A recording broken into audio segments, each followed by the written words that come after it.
Hey, we're back. We're back. I missed you in this space. I know, man. We're back in the living room. So glad to be here. We're really excited to be back. It's been a little minute. We'll explain what's been going on. But hey, welcome back to the living room. We missed you, and we're glad you're here. Where we have honest conversations for every space of life that you might be living in. And it's been like 2 weeks, maybe 3 weeks since we've dropped an episode. We have been on the road like crazy. Yeah, it's like every weekend we've been somewhere. We've during the week. During the week, we've had no downtime. Yeah, we've just been going. It's been bananas. And just to give you guys a little bit of context, right? Like, we don't have a team. It's me and you, right? You and me. And so, you're the talent. You're just the good looks. Wow. I edit. Oh, you're the brain. You're the talent, sweet. right? Yeah, I edit and I post and I manage all of our social. And then we keep our kids in the back. And we run the kids and then we work and we have a real life and a real career and all of that. And so it's just been, it's been a whirlwind the last few weeks. So thank you for rocking with us. We've gotten some DMs and some messages like, hey man, when's the new content dropping? When we're ready, we want some more. But we got a chance to do some really cool stuff. One of my best friends and business partner, Andrew Fung, and I have done some, like side ventures. Yeah. We have a side hustle that is actually popping off. And so we were traveling for business, we were traveling for ministry. And it's just been kind of crazy. But we're back and we're so excited to be back. It's perfect timing too, because it was my birthday this week. It was. And that's a shameless plug. That's a shameless plug. So his Cash App will be down below. Oh gosh. He hates that. I don't even like to be sung happy birthday to. I get so weird. I know. About happy birthday. I think it's a lot of people. There's very few people that like to be sung to. Yeah, Some people just love it, and I don't either. I feel like I look at people kind of just side eye when they're like, "Sing to me," right? I think that would be Chloe. I think Chloe loves the attention. I also think that it's weird to blow out candles on birthday cake. Like, well, hey, now. Well, now it's weird. Even before COVID. That? Yes, I thought it was weird. I never thought about it. I always thought it was weird. Now? That's why, like, if you think about it, I've never gotten candles for like my birthday cakes. And you like, bought your own birthday cake or what? Well, I'm just saying, like, there's no photos until recently of birthday cakes and candles for me, right? What does that mean? Well, let me explain. Here's what it means. What it means is I've always thought it was weird. Like, hey, we're all going to eat it together, but give me a second. Let me blow on it for everybody to like get my germs, or you know what I mean? I've always thought, but whatever, man. I'll comply to the social norm. I don't know. I've never heard you say that, so I've totally said it before. Attribute it to I've COVID. I've totally said it before. And when everything happened in 2020 and COVID and all that, I don't know that we can say that on YouTube, but when all that happened, pandemic.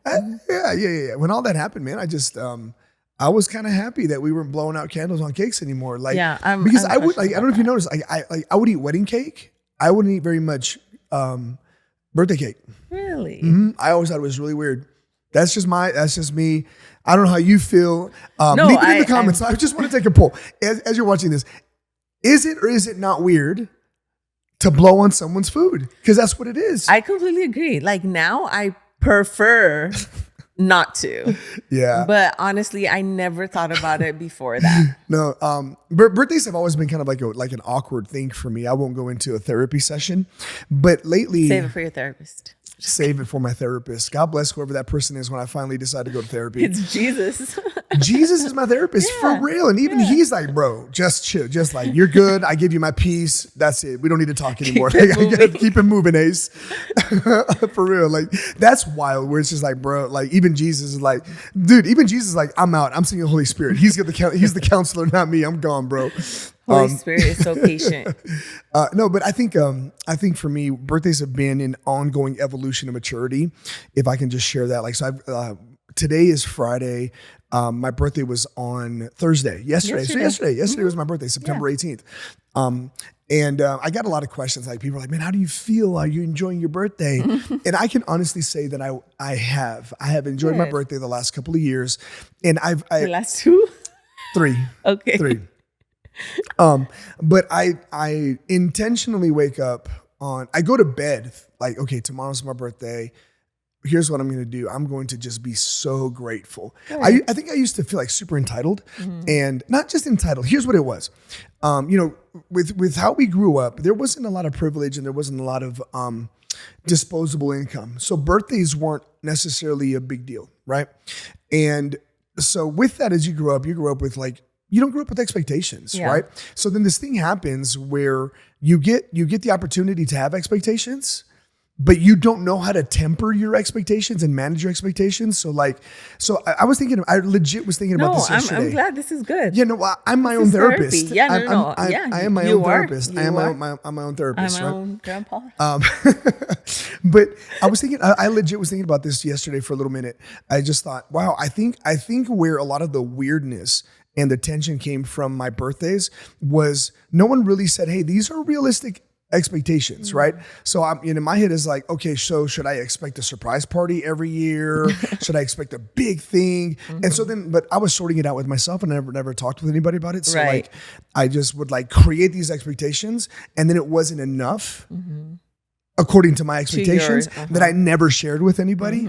And so then I would get disappointed all over again. And a lot of my frustration I would project on you throughout the day of my birthday, to the point where it would get into really, really intense arguments. Well, and to the point where I literally didn't want to do anything for you. For sure. I felt like, and I was right. I felt like it wasn't good enough. And I was right. But then you would never directly say that. Yeah, because it was weird. Like, I didn't want to be the guy that's like, oh, you didn't do enough for me. But internally, that's what it was. It was like, man. But I never knew what that enough was. Well, neither did I, though. Neither did I.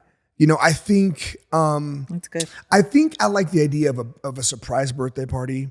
I think I like the idea of I like the idea. I like the idea of I'm just saying it out loud now. No, good. I like the idea of surprises. I do, because like there's so much in my life that's just pretty measured and like pretty much controlled all the time that I like the idea of surprises. You know what else I like? I like the idea of like bringing my friends into town or going to be with my friends. Not that, not that people that live in El Paso aren't my friends, but some of my best friends live out of town. Okay. So I like that idea then as well. Book a trip. No, just kidding. Come on, you got the credit card? Oh my gosh, dude. I'm just talking, right? I'm just processing it out loud in the living room with you, right? But I think what would happen was I would get these unspoken expectations that no one taught me how to temper them, to be like, bro, that's ridiculous. Chill out. Be happy with this gift card, And so when it wasn't enough or it didn't meet my expectations, I would get disappointed. And then I'd be like, man, for what? Why do I even get my hopes up? And so like, and now you're just mad. And so, It really was like to a degree of like PTSD, I think, right? So now I've decided the last couple of years, the night before, whatever I get and whatever happens tomorrow, which is the night before my birthday, whatever happens tomorrow, the day of my birthday, I'm going to be grateful just for the fact that I'm alive another day. I made it around the sun another year. I'm just grateful. Everything else is just icing on the cake, pun intended, right? Just don't blow out and don't spit on my cake. But anyway, I think the last couple of years, gratitude has been really, really a blessing for me. And so I get like really weepy on my birthday now because I'm just grateful. I'm grateful for the beautiful people the Lord has put around us. I'm really grateful for our family, for you, for the girls. I was grateful for Oreo Reese's peanut butter cups yesterday. And I was grateful for a surprise lunch with our team yesterday. And whatever else you have planned, I'm grateful for. I'm just kidding. I'm just kidding. I'm totally kidding. No, but yeah, so I think that's just a little bit of a snapshot, and hopefully that's helpful, right? Like you gotta manage your expectations and talk about what you want, because if not, you have these secret things that happen, but you set your expectations secretly, but you get disappointed publicly. Yeah. And that's just not fun, man. It's not fun for anybody. Wasn't fun for me. It wasn't fun for you. It wasn't fun for the girls. And then actually you would project things on me. Like one time you did do a surprise birthday for me and I almost passed out. Yeah, I was giving you what I wanted. Exactly. Look. I sent you on a trip. I'm still traumatized by that party. Listen, I did this crazy surprise birthday party for Diana that was epic. According to you. Well, yeah, I was serving you and surprising you and doing for you what I wanted for me. And then I also sent her to San Francisco by herself to hang out with one of her best friends at the time. Yeah, And which I never asked for, which is something like it's not on my top 3 things to do ever. Like I don't enjoy traveling by myself. Right. I'm not saying I do either. I'm just saying I was giving you what I wanted, you know? Yeah. And so that's just kind of And funny how that's like super clear now, right? Right. And I just think it's good for, your relationships that you don't project on people, or you learn how to communicate effectively what you want, what you don't want. And then not be upset at the person when they communicate that. Yeah. Speaking of communication, this is a segue. Speaking of communication, there's been a lot of intentional communication that's been happening recently, right? Not just birthday. So today's September 19th. Man, there's a lot that has happened in the last week and a half and beyond past that. There's a lot of chatter everywhere, online, in person, in communities about everything that's happened.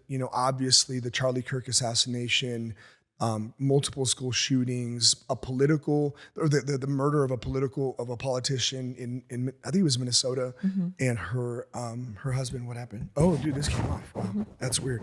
Thank you. And It's been a lot of tragedy. man, just a lot of violence. The young woman that was killed in North Carolina, and man, it's been just a lot. And I think for you and I, because we lead a community of faith and we lead a significant community, there's been a lot of pressure, at least on me, to kind of figure out how to sort out the right communication, how to sort out the right things to say in public, but then also in private. I think there's been a thing where we've had to talk to our girls about some really hard things, some really intense things. And I thought it would just be, it'd be beneficial for anyone who joins us in the living room who has kids, that we share just kind of our process of how we share things and how we interact with our girls when it comes to hard conversations and hard things. We've navigated death with them, death in the family. We've navigated mortality with them. We've navigated SEX. Again, I don't know what I can say or not say on YouTube.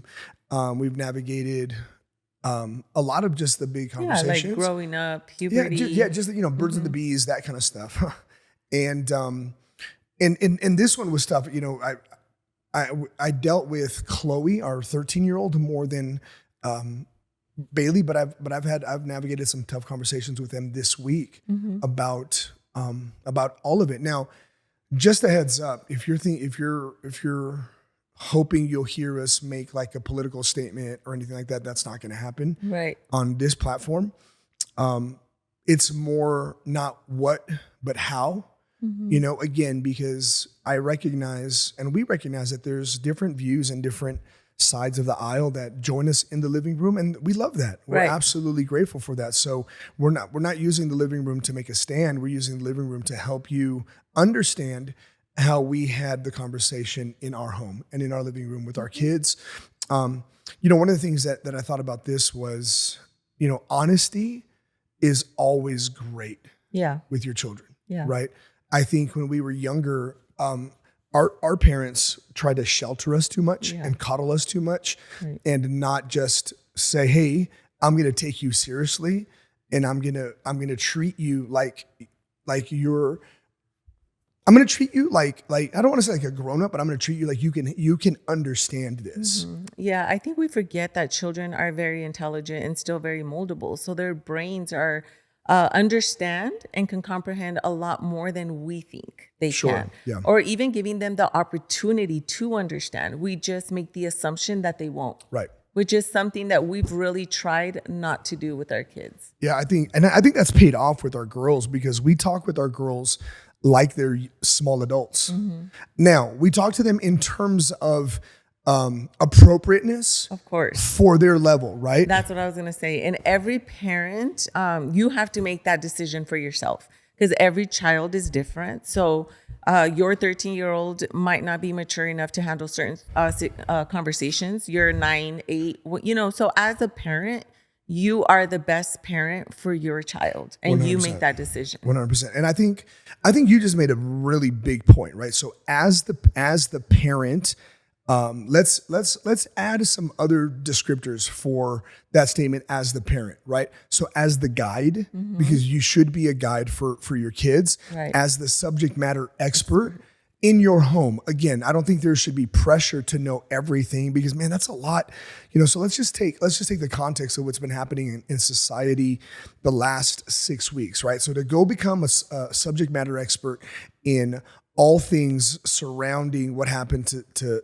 Charlie Kirk, what happened in North Carolina with the young Right. woman that was murdered, what happened with the shootings, what happened with the politician, the I think she was a senator or a congresswoman that was killed in Minnesota, and on and on. It actually is a lot to go and try to figure out all those details and explain all those details to your kids.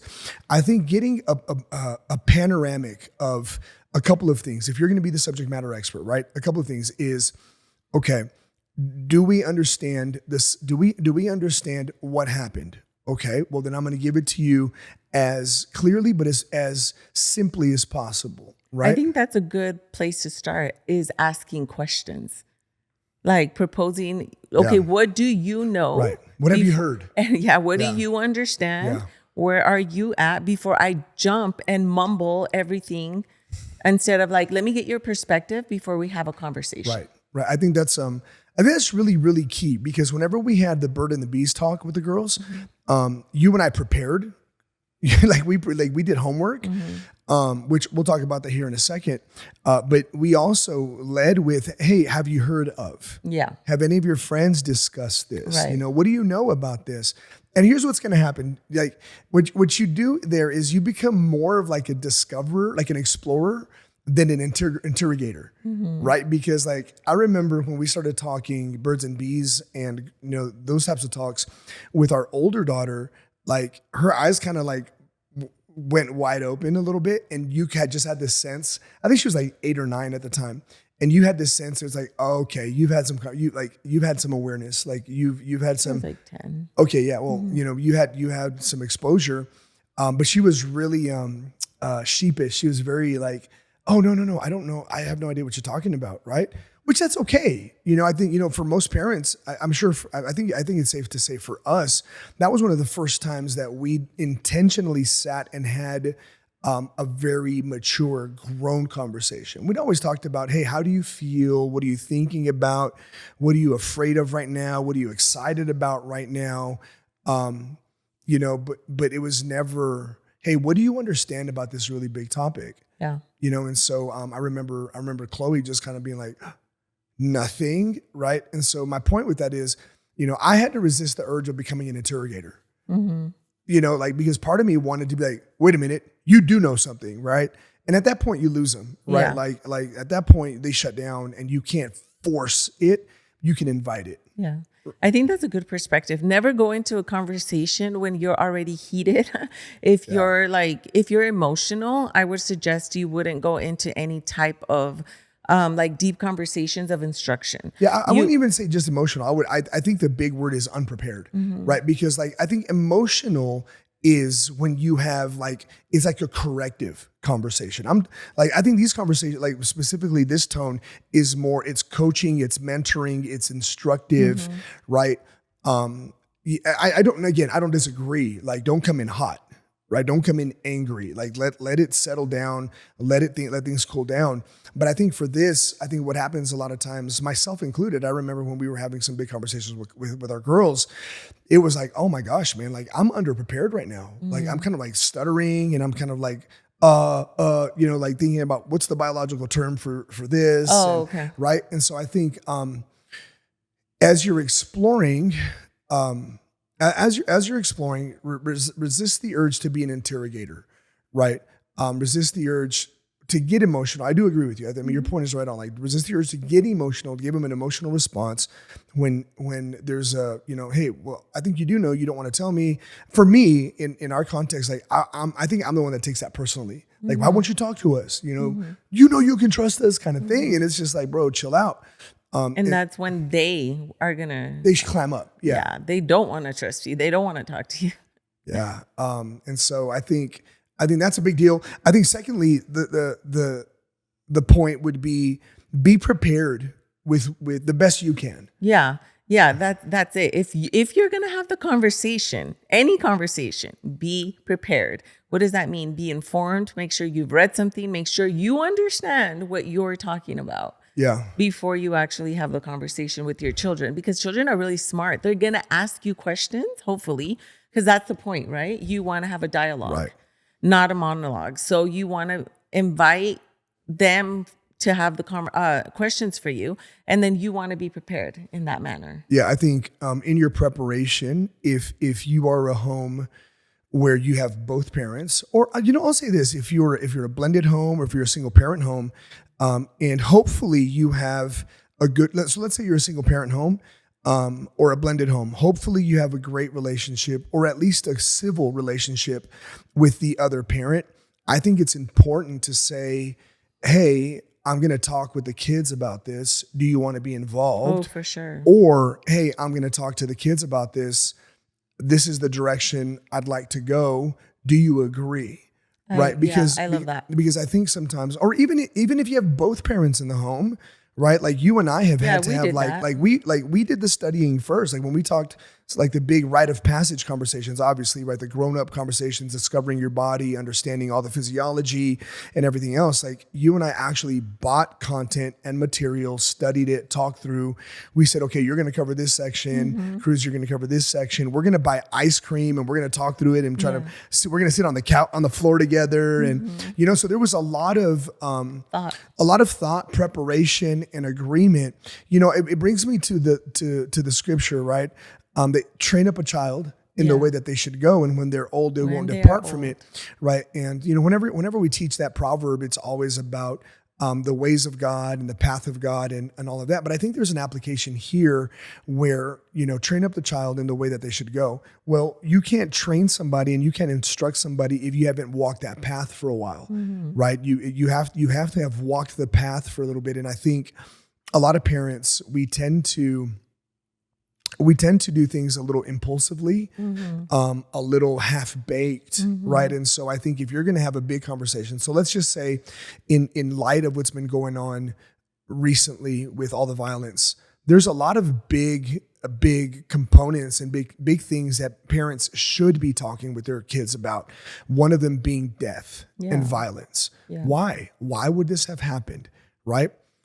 In our home, we are conservative, we are Christian, and we do believe that the death of any human being, especially when a life is taken, right? Especially when a life is taken violently before its time, we firmly believe in the sanctity of life and the value of life. And so we agree on that, hey, we're going to share that regardless if a person agrees with our values and our views or they don't, their life is still valuable, right? We agree with that. And we're teaching our children that no matter what, life comes from God. They're image bearers of God. Even if they don't align with what we believe, they're still a creation that was made by the creator that we believe in. And so we honor that, we respect that. And so losing a life is not a good thing, right? And so we sort that out, we agree on it, and right. And so what's my point with that? My point with that is that you should have worked out fundamentally what are the things I want to talk about. Okay, do I want to talk about the values? How do we view life, right? And that helps them understand like compassion. That helps them understand, okay, just because they don't believe like us, it's okay that, just because they don't believe like us, we still need to respect what they believe and how they feel. Yeah. And I think children, especially if your child is in a public school, they're going to have so many different walks of life, different beliefs. It's important that you have conversations about, respect and just being a basic human being, a basic, not a basic human, but a kind human being, the basics, and how that will ultimately make them be a good contributor of the community. To society. Yeah. And we've always said that, like, we're raising good humans. We want to we're raising good people, good women that will contribute to the spaces that they're in. I think that's a really big point, because not just are we informing them on what has happened, we're informing them on how we view everything that has happened, right?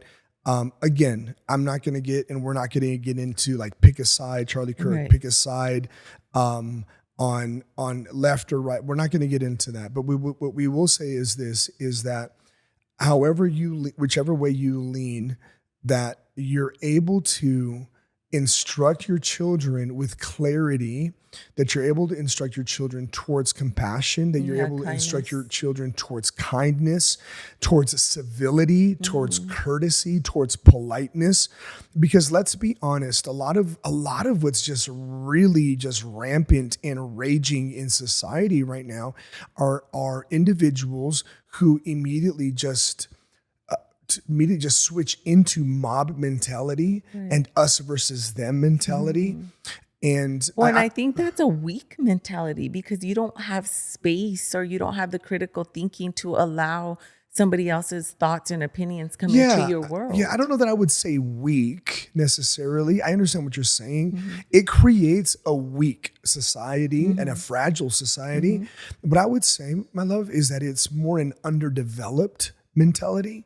No one has taught them, no one has taught them, or no one has taken the time to go through what you and I used to call this good home training, right? Where it's like, man, like, yes, sir, no, sir, firm handshakes, eye contact, open the door, thank you, please, you're welcome, may I, that kind of thing.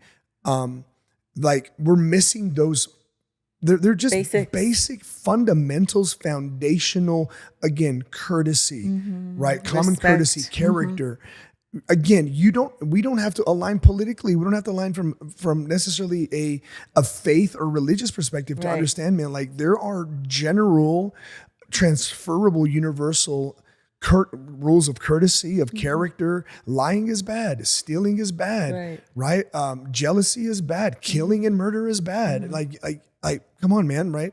So anyway, I think that we're right. So, like, teaching them the values, but then I think this is you made a great point, teaching them how to interact with people who disagree with them, right? I think that's such a valuable skill. I heard a statement recently that the end of discourse and the end of critical thinking. So polite discourse. So what that means is we're going to politely interact. And if we agree, great. If we don't agree, we're going to politely agree to disagree and go about our business. And so the end of polite discourse and the end of critical thinking is the end of civilization, right? I'm thinking about what civilization is. You stop being civil, right? And we resort back to just primitive. That's the right word. Primitive. We resort to lower level functions, knee-jerk reactions, for satisfaction. Right. So I think that's a big deal, right? So I think critical thinking is something that we've both agreed on, that is something we really want to instill in our children. Not for them to right away judge something or someone so quickly, but to ask questions. Right. Ask questions, get an understanding. Right. Don't just, label people. And I'm very grateful. I'm very grateful for that, because I do think that puts more wrinkles in your brain. Absolutely. It engages you neurocognitively, and then it engages you intellectually. You become a deeper thinker. You become a broader thinker, broader perspectives. Man, and those are just the type of people that should be running the world, right? So I think those are a couple of big ideas, right? Number one, think about, have agreement with you and whomever else is hands-on in the development of your children, that we're going to say, this is what we're going to say. This is how we're going to talk about it. Yeah. I would say this also, if you're able to invite the perspective of voices and people that you trust, right? So, if there's parents that have older parents, right, who have a family that, man, you look at them, you say, man, that I really want my family to feel like that and to look like that, Right. like reach out to them. If you're part of a community of faith, right? Talk to someone at your community of faith, at your church, your pastors, talk to maybe a mentor, maybe a boss that you admire, and just say, man, I'm thinking of talking through certain things with my kids. Because here's the thing, if you admire them, chances are they're not successful just in the one place you admire them. Chances are the reason they're successful at work or in the business is because they've got other disciplines and other things that they do intentionally in other areas of their life, so that, you just don't have to, you don't have to do it alone. Yeah. Shoot, there's a lot of stuff on YouTube, and Yeah. there's a lot of stuff online, and so I think that's a really, really great thing where you just invite perspective, don't feel the pressure to do it all on your own. I think, specifically with what's happening right now, you sit down. With what I mean by what's happening right now is at the time of this recording, because this content might live forever online, right? But at the time of this recording, the violence that has happened in our world. really. I think you sit down and you think through, what do I not just feel? What do I understand about this? What do I believe about this? Where do I align? Do I align intentionally? Do I align emotionally? Right. Where do I align with this? And what do I want my children to embody, right? What do I want my children to carry with them into their adult life in how to engage and how to process and how to think, right? And not only that, think about this. Think about, yes, you want your children to have compassion, but you want to deal with your children compassionately. So if you have younger children and if you've been waiting to talk to them about what's happening, maybe they've heard it in class and they're in third grade and they're like, what's this? What happened? Yeah. Right. And you just, oh, don't worry about it. Now here's what's happening. If you can't avoid the conversation because now you're teaching your kids that you're not a good place to ask questions. For information. Right. And so you want to have that thing with your kids where if you don't know right away, you say, you know what? Something did happen and I'm thinking through how I feel and what I understand. Yeah. And you know what? Let's plan to have a conversation in a couple of days. When I understand better, I'll share with you. I think that's good to point out because there's a lot of parents, and I used to be like that because my knee-jerk reaction is bubble protection, you know? So I'm like, when the girls were a lot younger, I think that's where you helped me just push myself out of that bubble and not be the lazy parent and be like, oh, no, we're not going to talk about that. Or, oh, you don't need to know that. Because you're right. Like, our children are very observant. And they're paying attention. Right. Whether you think they are or not, they are.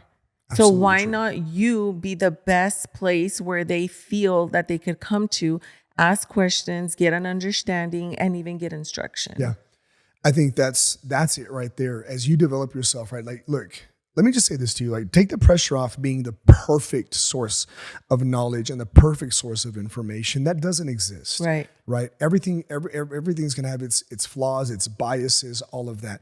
But I think, like Diana said it earlier, be the best parent to your children. You know your children. You know what they can handle, what they can't handle, what they understand, what they don't understand, right? And you meet them where you are. And then at the same time, be the best parent you can in the way you're leading your home and leading the structure and the worldview and the values that are core to your family and to your children, and say, I want to communicate these things to them as I share and walk with them, with what has happened in their world, right? Yeah. Because they're going to look back and say, oh my gosh, I was alive during, I was 6, I was 7 when all of that happened, and so I think that you just have this incredible opportunity to frame their worldview with great intentionality, not just with bias based on emotion,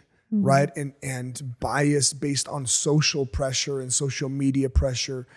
Don't let social media platforms inform your kids before you do. Yeah. Right? Don't let them inform your family before you do.